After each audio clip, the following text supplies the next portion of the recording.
बिस्मिल्लाहिर्रहमानिर्रहीम, अस्सलाम वालेकुम। मैं असदुल्ला खान हूँ। जब से बिलावल लंदन गए हैं और जितने राउंड्स हुए हैं मैं आपको मुसलसल अपडेट करता रहा हूँ, क्योंकि मेरे सोर्सेस मुझे बता रहे थे क्या बातचीत हो रही है, क्या डिस्कशंस चल रही हैं, क्या अपडेट्स है वहाँ से, किन किन मामलात में डेडलॉक है, किन किन मामलात में बातें तय हो चुकी हैं या हो गई हैं।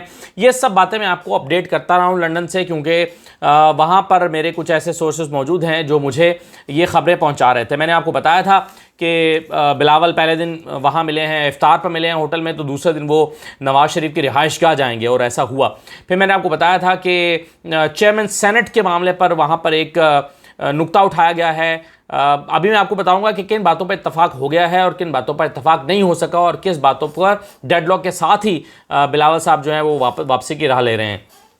अच्छा, फिर मैंने आपको बताया था कि सदर के मामले पर जो है पीपल्स पार्टी अपनी डिमांड कर रही है। मैंने आपको बताया था कि मौलाना फजल रहमान अपने भाई को भेज रहे हैं और उन्होंने अपने भाई को भेजा और वहाँ पर नवाज शरीफ से मुलाकात हुई।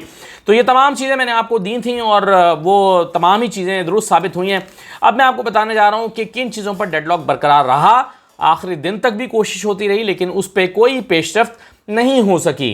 कमर ज़मान कायरा साहब ने इतना तो तस्लीम किया है कि हम यहाँ पर इसलिए आए थे कि कोई वे फॉरवर्ड ढूंढा जाए कि आगे कैसे चलना है, आगे कैसे लेकर चलना है। लेकिन सिर्फ ये बात होती तो एक रस्मी मुलाकात काफ़ी थी। बल्कि ये भी कहा गया कि हम तो मुबारकबाद देने आए हैं। भाई सवाल ये है कि अगर आप मुबारकबाद देने आए हैं तो फिर 3 दिन की मुलाकात क्यों हुई है? फिर तो एक मुलाकात काफ़ी थी, उसके बाद फिर दूसरी मुलाकात, फिर तीसरी मुलाकात। तो ये मुबारकबाद के लिए इतनी मुलाकातें और फिर टीमों की आपस में मुलाकात, जिसमें जो है वो बिलावल के साथ जो लोग गए हैं, शेरी साहबा, कमर ज़मान कायरा, बाकी लोग वो सब मिले हैं इसहाक डार साहब के साथ और बाकी हुसैन हक्कानी उसमें मौजूद थे और बाकी लोगों के साथ।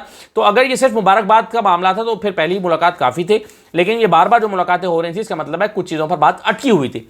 अब किन चीज़ों पर बात अटकी हुई थी और वो तय नहीं पा सकी, पहले मैं आपको बताता हूँ क्या तय पाया है। तय ये पाया है जनाब कि चेयरमैन सेनेट जो हैं वो होंगे यहाँ पर यूसुफ रज़ा गिलानी साहब। ये बात मैं पहले भी आपको बता चुका हूँ, लेकिन ये हतमी तौर पर आप समझ लें कि चेयरमैन सेनेट के हवाले से इत्तफाक हो गया है कि जी ये चेयरमैन सेनेट पीपल्स पार्टी का होगा। सदर के मामले पर जो है वो इत्तफाक नहीं हो पाया। कहा गया है कि इसको डिस्कस किया जाएगा, अभी और देखेंगे, अभी वक्त है हमारे पास, क्योंकि अभी आरिफ अलवी को तो हटाया नहीं जा सकता क्योंकि 297 पूरा नहीं है।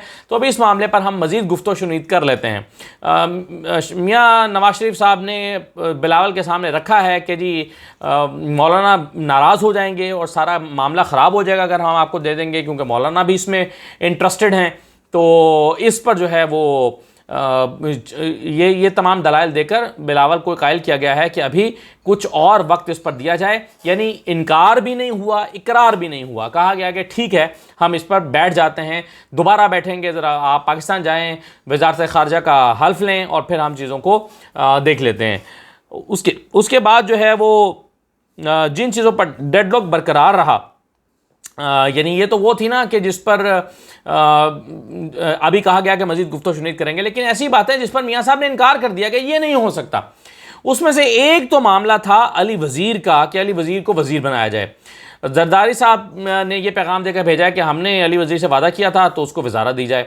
लेकिन जब ये पैगाम मियाँ नवाज शरीफ ने अपने छोटे भाई शहबाज शरीफ साहब को दिया है तो शहबाज शरीफ साहब कहते हैं कि हमारी मजबूरियों को समझें, उनकी इजाज़त नहीं मिल रही, उनकी क्लियरेंस नहीं मिल रही, अली वज़ीर को वज़ीर बनाना बहुत मुश्किल हो जाएगा।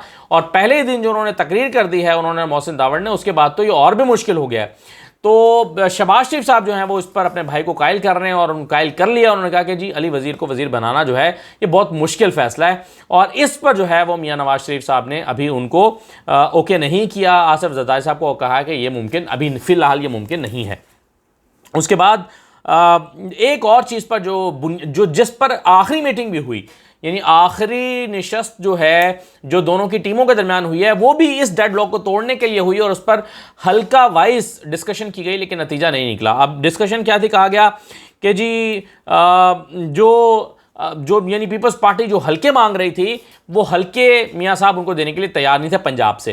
पीपल्स पार्टी चाहती है कि पंजाब में कौमी असम्बली के कोई 10 हल्के जहां पर जो है वो नून लीग अपने उम्मीदवार खड़े ना करे, तो हमें कम से कम 10 ऐसे हल्के दे दिए जाएं जो उनकी मर्जी के हों। यानी वो नहीं है जहां पर पीपल्स पार्टी जो है वो जीतती है, बल्कि वहां जहां पर कुछ तो मुकाबला कर सकती है लेकिन हार जाती है, तो वहां पर वो चाहते हैं कि नून लीग अपने उम्मीदवार खड़ा ना करे और वो वहां से 10, यानी आप सोचिए कि पीपल्स पार्टी अगर 10 हल्कों से नून लीग की हिमायत ले लेती है तो लाजमी तौर पर नून और पीपल्स पार्टी वहां से मिलकर, मिसाल के तौर पर कायरा साहब का हल्का, अब कायरा साहब में के हल्के में अगर नून लीग अपना उम्मीदवार खड़ा नहीं करती तो नून लीग के वोट उनको पड़ते हैं, तो उन्होंने पहले भी 45,000 वोट ले लिए थे, तो वो अपना वोट वहां से सीट निकाल सकते हैं। तो ऐसी 10 सीटें पीपल्स पार्टी चाहती थी कि MNS की यानी कौमी असेंबली की मिल जाए और 15 से 20 सीटें जो हैं वो सूबाई असेंबलियों की मिल जाएं जहां से वो नून लीग अपना उम्मीदवार खड़ा ना करे। लेकिन आप सोचिए कि ये बात नवाज शरीफ साहब के लिए मानना बहुत मुश्किल है।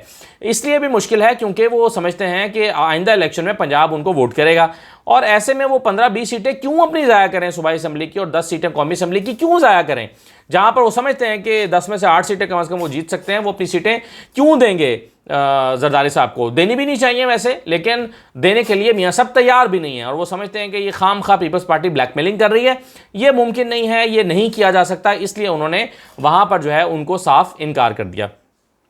तो ये, और फिर आखिर में फिर जब डेडलॉक हो गया तो कहा गया चलें आप इस पे ऐसा कर लें कि कुछ हल्के तब्दील कर लें, फिर हम इस पर गौर कर लेते हैं, मशवरा कर लेते हैं। लेकिन वो जो पीपल्स पार्टी जो है वो हल्के तब्दील करने में समझती है फ़ायदा नहीं है, और अच्छे हल्के जो है वो PMPMLN को देना नहीं चाहती। तो जो आखिरी मुज़ाकरात का राउंड हुआ है उसमें भी इस बात पर इत्तफाक नहीं हो सका, तो नवाज शरीफ साहब ने उनको इनकार कर दिया। अच्छा, अब ये तो सूरत हाल हुई लंदन में। अब ज़रा यहाँ की भी कुछ बात कर लें। कल मैंने आपको खबर दे दी थी, बल्कि मैंने क्या सभी मीडिया ने दे दी थी कि जो नाम है इस एग्जिट कंट्रोल लिस्ट से, ECL से, इसमें से को 3,000 बंदे निकाले जा रहे हैं। तो आज उस पर दस्तखत हो गए हैं, और देखिए किन किन लोगों के नाम ECL से अब निकल गए हैं, जो अब ECL में मौजूद नहीं हैं वो कौन कौन से हैं। उसमें जनाब आसिफ जरदारी साहब हैं जिनका नाम ECL से निकल गया है, फरयाल तालपुर हैं जिनका नाम ECL से निकल गया है, शर्जील मेमन हैं पीपल्स पार्टी के, खुर्शीद शाह हैं, अच्छा नून लीग के बहुत सारे लोग हैं, जैसे नवाज शरीफ का नाम ECL से निकल गया है, हमजा शहबाज का नाम ECL से निकल गया है, सुलेमान शहबाज का नाम, फिर साद रफ़ीक साहब का नाम, राना सनाउल्लाह का नाम भी ECL से निकाल दिया गया है, शाहिद खाकान अब्बासी साहब का भी नाम निकल गया है, शहबाज शरीफ के दामाद अली इमरान का भी नाम ECL से निकल गया है। देखिए अली इमरान वो हैं जिन पर साफ़ पानी केस में इल्ज़ाम था कि नवाज के ये जो कंपनी बनाई गई साफ़ पानी कंपनी, इस कंपनी ने अपना दफ्तर चलाने के लिए जिसका दफ्तर किराए पर लिया वो अली इमरान है, दामाद हैं, और राबिया इमरान है जो बेटी हैं शहबाज शरीफ साहब की। यानी सरकार ने कंपनी बनाई, उस कंपनी ने सरकार ही के बेटे की और बेटी की जायदाद को ज़्यादा पैसों में जो है वो वहाँ ले लिया, किराए पर ले लिया, और उसमें वो दफातर जो ऑपरेट ही नहीं हो रहे थे या जहाँ पर अभी काम ही होना मुमकिन नहीं था कि उन फ्लोर्स पे भी उनको भी किराए पर ले लिया गया। तो इस तरह से करप्शन होती रही, और अब अली इमरान साहब जो हैं वो भी खुलेआम पाकिस्तान आ सकते हैं। भाई उनके बाप की हुकूमत है, क्यों नहीं आ सकते हैं? वो कहते हैं ना मुहावरे में, क्यों तुम्हारे बाप की हुकूमत है, तो आप ये कह सकते हैं हाँ मेरे बाप की हुकूमत है, मैं तो पाकिस्तान आ भी सकता हूँ, जा भी सकता हूँ, कोई मुझे रोक के तो दिखाए। फिर इसमें ख्वाजा आसिफ साहब का नाम भी निकल गया, अलीम खान का नाम भी निकल गया। ये तमाम लोग जिन पर मुख्तलिफ तरह के केसेस थे।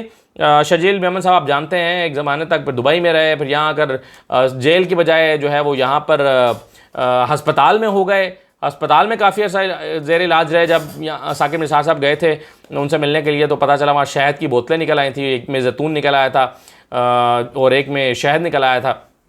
तो अब उनका नाम भी ECL से निकल गया है, जिन पर इल्ज़ाम था कि उन्होंने जो है वो अरबों रुपए इश्तहारात की मद में जो है वो हड़प किए हुए हैं। इसी तरह से बाकी लोगों के केसेस के बारे में तो मैं आपको रोज़ ही बताता रहा हूँ कि किस किस केस पर कौन कौन से केसेस हैं। तो ये जो है ये NRO 2 है, इस पर आज दस्तखत हो गए हैं। अब NRO 2 जो है इस पर दस्तखत ख़ुद उन्हीं लोगों ने किए हैं, यानी हुकूमत ने अपने आप को NRO दिया है या फिर हुकूमत को किसी और ने NRO दिया है। खैर जो लाए हैं या जिनकी सपोर्ट से वो आए हैं उनकी तरफ से भी NRO जो है वो एक मिला है तो वो आए हैं ओबियसली, लेकिन बहरहाल कागजात पर दस्तखत उन्हीं लोगों ने अपने ही NRO पर दस्तखत कर दिया। पर राना सनाउल्लाह साहब वज़ीर दाखिला हैं, FIA भी उनके मातहत है और अपना ही नाम ECL से निकाल रहे हैं। सुबहान अल्लाह, कहिए सुबहान अल्लाह।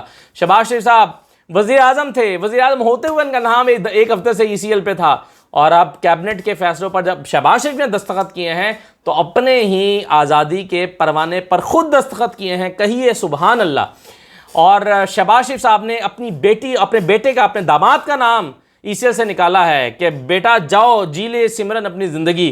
कहिए सुबहान अल्लाह। तो ये जनाब हो रहा है, ये है एक पुराना पाकिस्तान, और इस पुराने पाकिस्तान में इनको मिला है NRO 2। इजाज़त दीजिए, अल्लाह हाफिज़।